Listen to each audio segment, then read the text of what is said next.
Cable machine crunches. So yo, what's up mga kapar? So magandang araw nga pala sa inyo.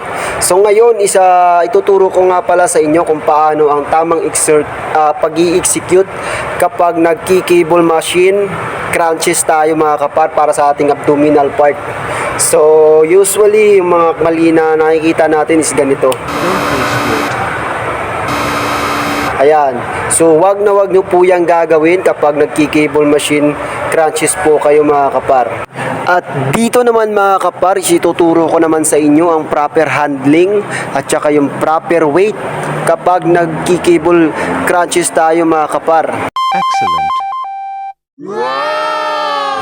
At so ganun lang mga kapar, kasimple gawin ang proper execute kapag nag machine crunches tayo mga kapar para sa ating abdominal part. So tips ko lang po sa mga gustong magka-abs or gustong lumit yung waistline. So hindi po tayo magpo-focus kung hindi po sapat yung pag-workout natin kung hindi natin sinasabayan ng proper diet. So ayun lang, maraming salamat po. Sana ay meron kayong natutunan sa tips na ito. And God bless mga kapar. Like